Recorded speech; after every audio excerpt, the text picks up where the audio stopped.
Good morning, my dear class. How are you, my dear students? So today we are going to continue the further topics. We were on the revolution of October 1970. We were discussing that topic yesterday. So let's recall that. क्या हो रहा था revolution अक्टूबर के 1917 वाले revolution में, ठीक है। As the conflict between the provisional government and the Bolsheviks grew, जैसा कि हम लोगों ने देखा था कि बोल्शेविक पार्टी जो कि लेनिन की पार्टी थी उनके बीच में, और ये वो जो प्रोविजनल गवर्नमेंट मतलब मैंने बताया था आप लोगों को, ऐसी गवर्नमेंट जो कुछ दिनों के लिए कुछ ऐसी सरकार किसी के जगह पे बनाई जाती है, उनको हम लोग कहते हैं प्रोविजनल गवर्नमेंट। तो इन दोनों के बीच में टेंशन्स राइज हो रहे थे, ठीक है। ये बता रहे हैं कारण जो रेवोल्यूशन 1917 के हुए थे, ठीक है।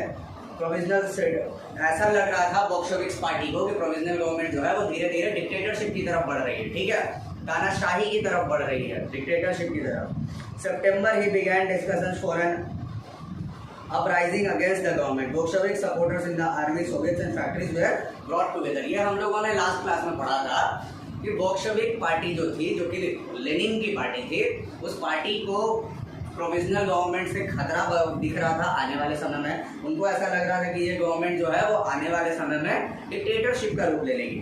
तो लेनिन ने सितंबर के आसपास क्या किया था बोल्शेविक पार्टी ने, बोल्शेविक पार्टी ने उनके जितने भी कॉन्टैक्ट्स थे आर्मी में या देश के अंदर, जितने भी नेताओं से, बड़े नेताओं से, छोटे नेताओं से, हर तरह के लोगों से जितना भी इनका कॉन्टैक्ट था, इन्होंने सबको मिलाना शुरू किया, ठीक है।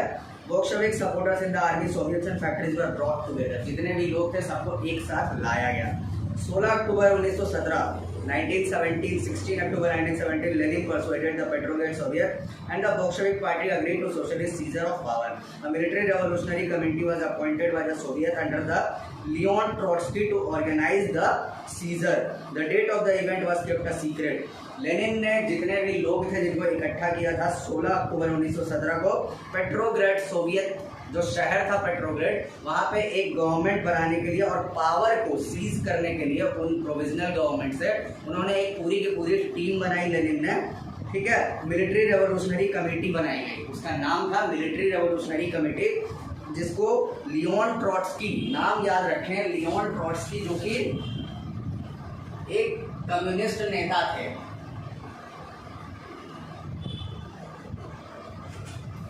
ट्रॉट्स्की, लियोन ट्रॉट्स्की, ये लेनिन की पार्टी के एक नेता थे जो मिलिट्री रेवोल्यूशनरी कमेटी के हेड बनाए गए थे, और वो पावर सीज करने का जिनको काम दिया गया था।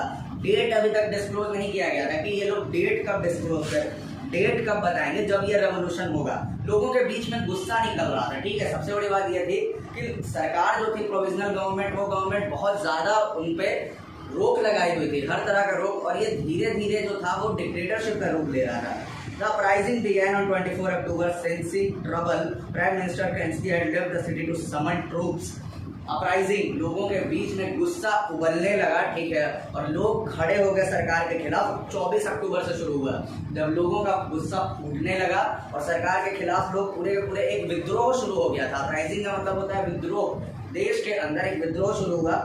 प्राइम मिनिस्टर, जो प्रोविजनल गवर्नमेंट के प्राइम मिनिस्टर थे, उनका नाम था केरेंस्की, वो शहर छोड़ के चले गए। सीधी सी बात है कि प्राइम मिनिस्टर को ये चीज़ समझ में आई कि अगर हम यहाँ रहेंगे तो लोग जो है वो मुझको खा जाएंगे, तो उन्होंने वो शहर छोड़ के चले गए, और शहर में उन्होंने क्या किया, ट्रूप्स भेज दिए। आर्मी, जो देश की आर्मी जो उनके अंडर थी, उन्होंने उनको भेज दिया। At dawn military man loyal to the government seize the buildings of 2 Bolshevik newspapers.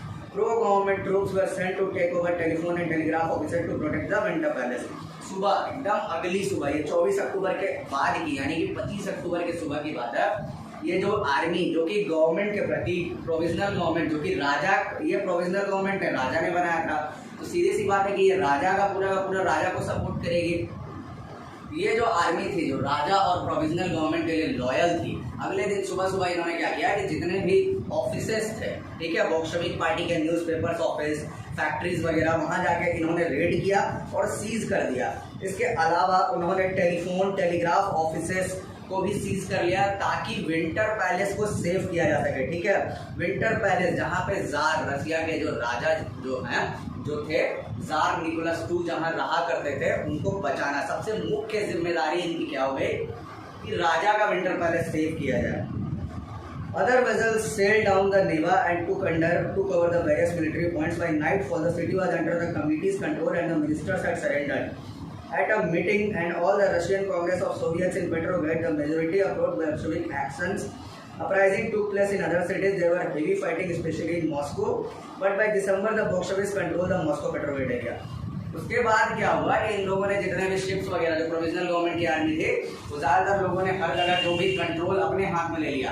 रात होते होते तक 25 अक्टूबर 1917 की रात होते होते तक हर चीज उन्होंने अपने हाथ में ले लिया। जितने भी कम्युनिस्ट पार्टी या फिर बोल्शेविक पार्टी के लोग थे, इनको पकड़ के इन्होंने जेल में डाल दिया। लेकिन बाद में जब ये चीज सामने आई, पूरी की पूरी कहानी, तो बहुत सारे बड़े नेताओं ने लेनिन की पार्टी यानी बोल्शेविक पार्टी को सपोर्ट किया। ठीक है, उनका कहना ये था कि ये ऐसा नहीं था, ये बहुत बुरा काम था। अपराइजिंग इसके बाद क्या हुआ, लोगों के सपोर्ट की वजह से और शहरों में अपराइजिंग शुरू हो गया। सबसे बड़ी बात ये थी कि विद्रोह जो था वो सिर्फ और सिर्फ लेनिन या कम्युनिस्ट पार्टी का नहीं था। लेनिन एक सबसे बड़ी बात है कि लेनिन जो है था, व्लादिमीर लेनिन, वो ऐसा नेता था जो सोशलिज्म और कम्युनिज्म में बिलीव करता था। वो लोगों के लिए काम कर रहा था। काम क्या था भाई, सबसे बड़ी बात ये थी कि उसका मोटो क्या था, देश से गरीबी खत्म करना, सबसे पहली बात। ठीक है, देश के लोगों को इक्वल वेजेस मिले, किसी भी तरह के वर्कर्स या जो ये जो आइडिया है लेनिनिज्म और मार्क्सिज्म, ठीक है, देखो LENINISM लेनिनिज्म और मार्क्सिज्म, ये आइडिया जो है वो बेसिकली एक ही चीज पे वर्क करता है। ये आइडिया वर्क करता है फॉर द वर्किंग कम्युनिटी। ये आइडिया वर्क करता है for the working community. Working community, काम करने वाले लोग। सबसे बड़ी बात यही है कि ये जो था, ये इसलिए लेनिन को सपोर्ट मिल रहा था शहर भर से, क्योंकि ये वर्किंग कम्युनिटी के लिए ये काम करते थे। ये इनकी सोच ही बस इतनी थी कि देश के लोगों को बराबर हक मिले, हर जगह पे बराबर हक मिले। इसलिए इनका सपोर्ट और भी शहरों में होने लगा। धीरे धीरे जब गुजरा, दिसंबर तक लेनिन बोल्शेविक पार्टी जो थी, इनके हाथ में बहुत सारे जगह जो थे वो उनके कंट्रोल में आ गए, जैसे कि मॉस्को, पेट्रोग्रेड, ये सारे एरिया लोगों के सपोर्ट से बोल्शेविक पार्टी जो थी वो धीरे धीरे बड़ी हो गई और प्रोविजनल गवर्नमेंट क्या हो गई, छोटी हो गई। तो इस तरीके से दिसंबर आते आते तक जो कैपिटल था पेट्रोग्रेड, मॉस्को एरिया जो था, वो एरिया किसके कंट्रोल में आ गया भाई, वो एरिया आ गया लेनिन के कंट्रोल में, यानी कि बोल्शेविक पार्टी के कंट्रोल में। नेक्स्ट टॉपिक जो हम लोग पढ़ने वाले हैं, व्हाट चेंज्ड आफ्टर अक्टूबर। ये तो चलो अक्टूबर जो घटनाएं हुई थी, ठीक है, 24 अक्टूबर की हम लोग बात कर रहे थे। अक्टूबर के दिन जो घटनाएं हुई थी हम लोग चलो इसकी बात कर रहे थे। व्हाट चेंज्ड आफ्टर अक्टूबर, अक्टूबर के बाद देश के अंदर क्या क्या बदल गया, ये भी बहुत बड़ी मुद्दा है। ठीक है, आखिर कुछ ना कुछ तो बदला होगा ना। बोल्शेविक पार्टी के आने के बाद देश के अंदर बहुत सारी चीजें बदली होंगी।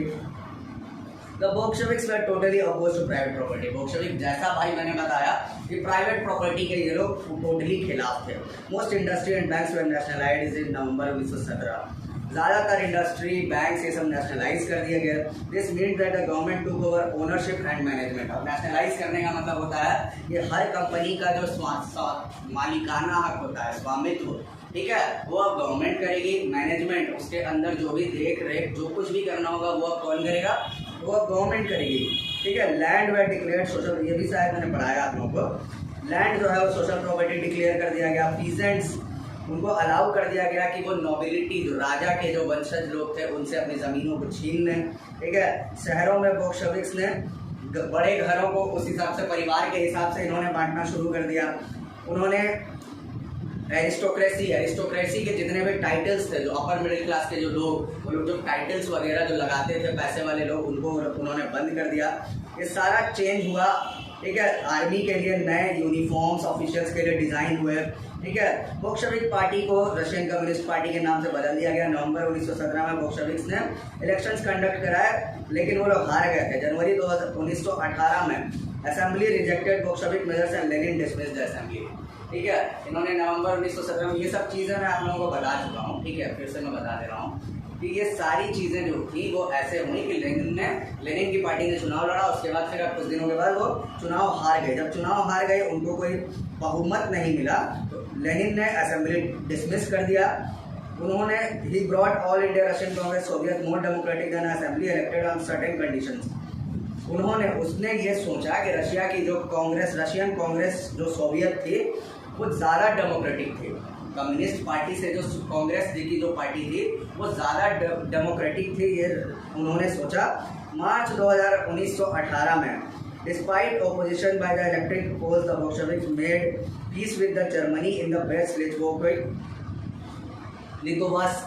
ठीक है, बाद में मार्च 1918 की बात, ओपोजिशन पार्टी मार्च 1918 की बात है जब ओपोजिशन पार्टी रशिया की ओपोज कर रही थी कि आप जर्मनी से दोस्ती मत कीजिए। उसके बाद भी लेनिन ने अपने पॉलिटिकल अलाइज रखे, उनसे अपनी दोस्ती बढ़ाई जर्मनी से। जर्मनी जो कि उसके बगल की कंट्री है, और उससे उन्होंने पीस किया, शांति समझौता किया जर्मनी से उन्होंने। कहाँ पे भाई? ब्रेस्ट लिथोवस्क एक जगह है जो कि जर्मनी में है। वहीं पे लेनिन जो था वो देश के अंदर और आसपास के सारे मामलों को अपने कंट्रोल में ले चुका था। ठीक है, लेनिन अब पूरे तरीके से काम कर रहा था।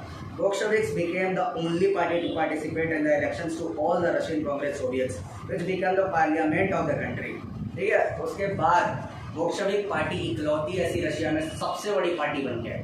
इससे बड़ी पार्टी आज भी रशियन कम्युनिस्ट पार्टी जो है, जिसको बोल्शेविक पार्टी का नाम दिया गया है, आज भी रशिया की ये सबसे बड़ी पार्टी है। इससे बड़ी पार्टी रशिया में कोई नहीं है।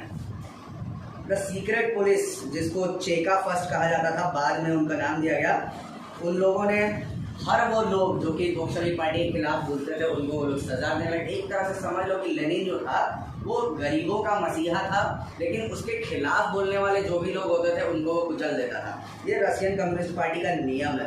ठीक है, ये सारी चीज़ें हुई। सेंसरशिप, ठीक है, सबसे बड़ी बात ये भी हुआ कि उन्होंने सेंसरशिप भी बढ़ाया। ठीक है, सेंसरशिप रोक। ओके, नेक्स्ट टॉपिक जो हम लोग शुरू करना है, द सिविल वॉर। क्या था सिविल वॉर? अब देश के अंदर सीधी सी बात है कि जब ऐसा माहौल क्रिएट हो जाएगा तो सिविल वॉर, गृह युद्ध कहते हैं सिविल वॉर को। घर के अंदर जब युद्ध होता है तो उसको सिविल वॉर कहते हैं, तो ये होना लाजमी था। ठीक है, When the Bolsheviks ordered land restitutions, the Russian army began to break up. Soldiers, mostly peasants, wished to go home for the redistribution and deserted. Then जब बोल्शेविक पार्टी ने लैंड डिस्ट्रीब्यूशन, ज़मीन जो था, ठीक है, उसका बंटवारा करना शुरू किया, रशियन आर्मी वहाँ से टूट गई। ठीक है, रशियन आर्मी का कहना ये था, मोस्टली रशियन आर्मी में वो लोग थे जो किसान हुआ करते थे, उन्होंने आर्मी ज्वाइन किया था। उनका टूटने का कारण था, वो इसलिए टूटे क्योंकि वो रशियन आर्मी वो अपनी ज़मीन के हक की लड़ाई लड़ने के लिए लड़ने जाना चाहती थी। ठीक है, non Bolshevik socialist liberals and supporters of autocracy condemn the Bolshevik uprising. जो नॉन बोल्शेविक पार्टी के अलावा जो भी पार्टी थी, चाहे वो सोशलिस्ट थे, ठीक है, चाहे वो लिबरल्स थे, या फिर सपोर्टर्स ऑफ एरिस्टोक्रेसी, जो ऑटोक्रेसी, जो एकांतिक सरकार, ऑटोक्रेसी के सपोर्टर। ऑटोक्रेसी का मतलब क्या होता है मैं आप लोगों को बता चुका हूँ, फिर से लिख दे रहा हूँ। ऑटोक्रेसी का मतलब होता है एकांतिक,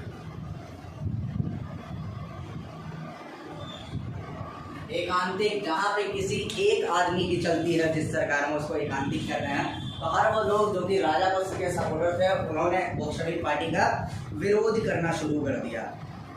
ठीक है, their leaders moved into Russia and organised troops to fight the Bolsheviks, जिसको द रेड्स, बोल्शेविक्स को द रेड्स भी कहा जाता था। बोल्शेविक्स का एक और नाम था देश के अंदर, द रेड्स।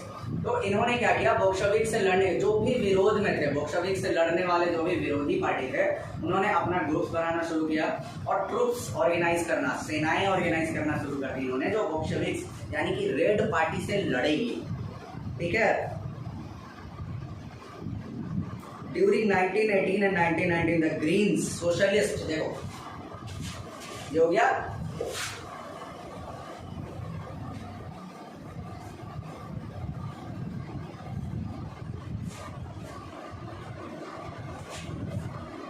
रशिया में जो पार्टीज थी, उन पार्टीज को कलर के नाम से कहा जाता था। ठीक है, बोल्शेविक्स, BOLS,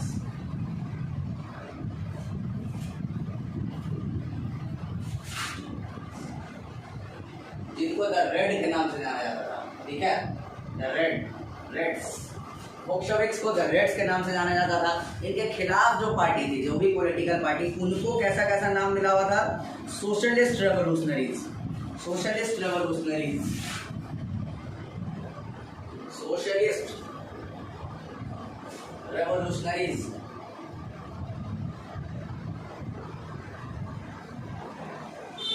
इनको कहा जाता था द ग्रीन्स। ये लेनिन के खिलाफ है, ये बोल्शेविक पार्टी के ये खिलाफ थी ये पार्टी, सोशलिस्ट, ठीक है, सोशलिस्ट रेवोल्यूशनरी। जो बोल्शेविक से ये लोग लड़ाई लड़ने वाले थे, ये सिविल वॉर में, जिस सिविल वॉर की हम लोग बात कर रहे हैं, और प्रो ज़ारिस्ट, ज़ारिस्ट, ज़ारिस्ट किसको कहा जाता है? जार, जैसा कि मैंने बताया था आप लोगों को, जार जो कि रशिया के राजा को कहा जाता है। और प्रो ज़ारिस्ट वो लोग होते हैं जो जार को, राजा को सपोर्ट करते हैं। प्रो ज़ारिस्ट का मतलब हुआ जो आंख बंद करके जो राजा को सपोर्ट करते हैं, ठीक है। उनका मानना ये था कि हमारे देश में राजा का जो राजतंत्र जो रशिया में चल रहा था वही बेस्ट है। राजतंत्र के अलावा हमें रशिया में ना लेनिन चाहिए, हमें कोई नहीं चाहिए, ठीक है। उनका कहना साफ साफ बस इतना सा। इनको कहते थे रशिया में द वाइट्स, द वाइट्स, ये रशिया में वाइट्स के नाम से जाने जाते थे, ठीक है। तो इस तरीके से रशिया में युद्ध शुरू हुआ। Controlled most of the Russian empire, ये लोग ज़्यादातर रशियन एम्पायर को ये 3 लोग मिलकर कंट्रोल किए हुए थे, ठीक है। रशिया का माहौल सन 18 के आसपास ये था। They were backed by French, American, British and Japanese troops. ये लोगों को जो पीछे से जो सपोर्ट हासिल था, ठीक है, इन दोनों को, सोशलिस्ट रेवोल्यूशनरीज और प्रो ज़ारिस्ट, इन लोगों को सपोर्ट मिल रहा था। सबसे बड़ी बात यह थी कि लेनिन अब धीरे धीरे दुनिया के लिए खतरा होता जा रहा था। लेनिन की जो आइडियोलॉजी थी वो दुनिया के लिए खतरा का संकेत बन रही थी। इन लोगों को सपोर्ट कर रहे थे बाहर के देश, जैसे कि इनको सपोर्ट कर रहे थे फ्रांस, अमेरिका, ब्रिटेन, जापान, इनकी सेनाएं इनको सपोर्ट कर रही थी। ऑल दोज फोर्सेस हुए worried at the growth of socialism in Russia. क्यों? क्योंकि ये लोग समाजवाद के खिलाफ थे। सबसे बड़ी बात ये थी कि रशियन बोल्शेविक्स जो थे वो सपोर्टर ऑफ सोशलिज्म थे, सपोर्टर ऑफ सोशलिज्म। बोल्शेविक्स जो थे वो सपोर्टर ऑफ सोशलिज्म थे, और हर वो देश जो कि सोशलिज्म, समाजवाद को बढ़ने नहीं देना चाहते थे, वो इन दोनों को सपोर्ट कर रहे थे। वो सोशलिस्ट रेवोल्यूशनरीज और प्रो ज़ारिस्ट, जिनको द ग्रीन और द वाइट्स कहा जाता था रशिया के अंदर, ठीक है। As these troops and the Bolsheviks fought a civil war, looting, banditry and famine became common। और इन दोनों के बीच में जब युद्ध होना शुरू हुआ तो देश के अंदर लूट पाट, दुनिया भर का बर्बादी, ये सब चीज़ें देश के अंदर शुरू हो गई। और ये बहुत कॉमन हो गया, आए दिन देखने को मिलता था। सिविल वॉर जैसे ही शुरू हुआ बोल्शेविक्स और इन दोनों पार्टियों के बीच में, ठीक है, देश के अंदर हालत बहुत ही खराब हो चुकी थी। Supporters of private property among whites took harsh steps with the peasants who had seized land. Such actions led to loss of popular support of the non-Bolsheviks। ठीक है, सपोर्टर्स जो प्राइवेट प्रॉपर्टी, जैसा कि हम लोग जानते हैं कि बोल्शेविक्स के आने के बाद देश के अंदर प्राइवेट प्रॉपर्टी जैसी कोई चीज़ें खत्म हो गई। अब गवर्नमेंट, हर चीज़ गवर्नमेंट के हाथ में चली गई थी। तो लोग जो प्राइवेट प्रॉपर्टी को जो सपोर्ट करने वाले थे, उन लोग वाइट्स जिनको कहा जाता था, ये लोग वाइट्स थे, प्रो ज़ारिस्ट। सीधी सी बात है, प्राइवेट प्रॉपर्टी को कौन सपोर्ट करेंगे? नोबिलिटी, ज़ारिस्ट को सपोर्ट करने वाले लोग।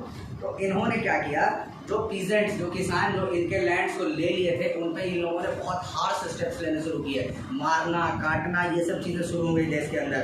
और इससे जब ऐसा देश के अंदर माहौल हो गया तो इनका जो सपोर्ट था नॉन बोल्शेविक्स का, सोशलिस्ट रेवोल्यूशनरीज, प्रो ज़ारिस्ट, इनकी जो सपोर्ट थी वो सपोर्ट घटने लगी। देखो, लोगों को समझ में आने लगा कि ये लोग जो है, ये लोग मार काट देश के अंदर दंगा फसाद कर रहे हैं, तो ये बुरा चीज़ है। इसलिए लोगों ने इनको सपोर्ट करना बंद करना शुरू किया।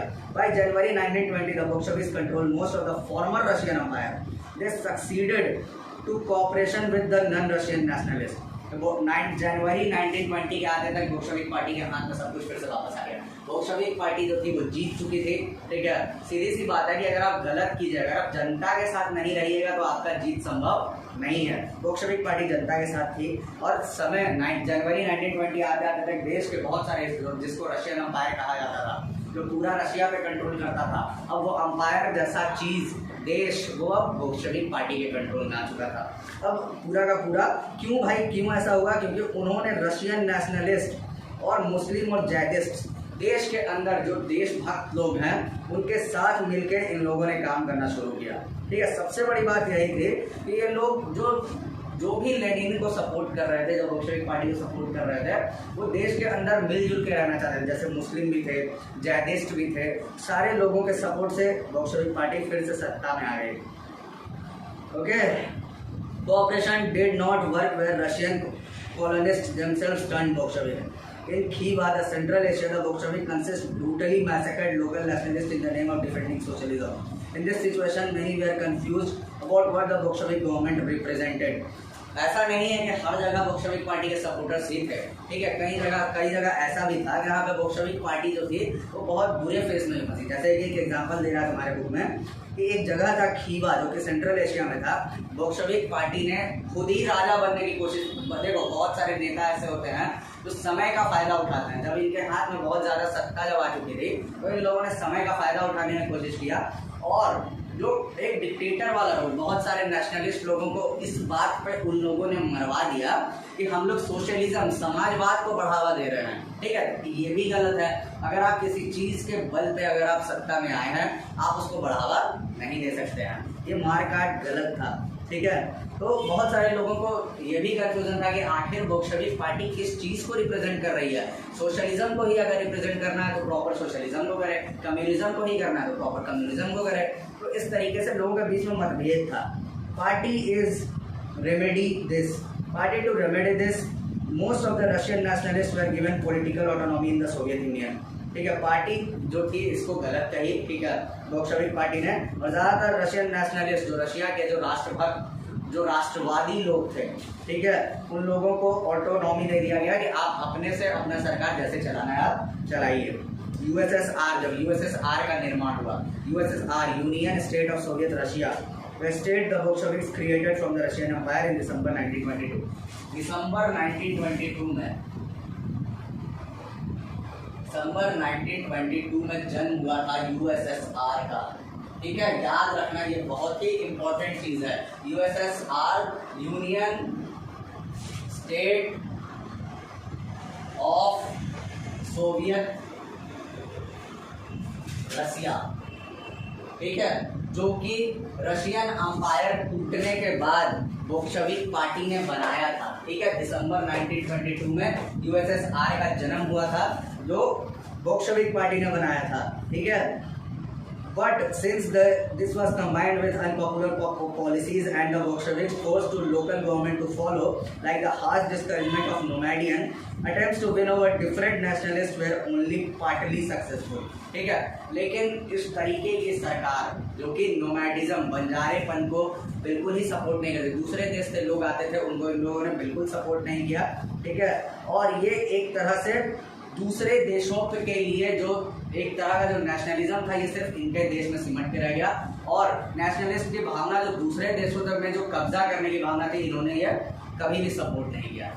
तो बच्चों, आज ये जो टॉपिक था, ठीक है, आई होप कि यहाँ तक सिविल वॉर क्यों हुआ, सिविल वॉर के कौन कौन से लोग थे जिन्होंने सिविल वॉर में हिस्सा लिया, आपको ये बहुत अच्छे से समझ में आया हो, ठीक है। सपोर्टर्स ऑफ सोशलिज्म बोल्शेविक्स थे, द रेड्स यही थे, लेनिन की पार्टी थी ये। तो आप लोगों को ये चीज़ बहुत अच्छे से समझ में आया होगा। और इसके खिलाफ सिविल वॉर में कौन से लोग थे, कौन किसको सपोर्ट करते थे, ठीक है। यूएसएसआर का जन्म कब हुआ? दिसंबर 1922 में, जो कि जितनी बड़ी रशियन अंपायर थी, जो जार निकोलस II, जिस अंपायर में जितने बड़े में राज करते थे, जो मैंने पहली क्लास में आप लोगों को बताया था कि जार निकोलस II का कितना बड़ा अंपायर था, वो यूएसएसआर के रूप में डिक्लेयर हुआ, जिसको union state of Soviet Russia का नाम दिया गया, ठीक। ओके, आई होप आप लोगों को यहाँ तक समझ में आया हो, ठीक है। नोट्स तो मैंने आप लोगों को प्रोवाइड कर ही दिए हैं, ठीक है। यहाँ तक के नोट्स आप लोगों को मैं दे चुका हूँ, बस समझना है हर चीज़ को अच्छे से, ठीक है। आई होप कि आप पूरा वीडियो देखा करते हो, ठीक है, वीडियो पूरा ही देखा करें और हर एक टॉपिक को जिस तरीके से मैं डील किया हूँ उसको आप समझने के बेहतर तरीके से कोशिश करें, ठीक है। अगर किसी भी तरह कोई कंफ्यूजन हो तो आप मेरे को मैसेज करें, कॉल करें, ठीक है। आई होप कि यहाँ तक आप लोगों को हर एक चीज़ बहुत अच्छे से समझ में आई हो। Okay class, thank you so much, ठीक है। Will see you, I see you in the next class, thank you.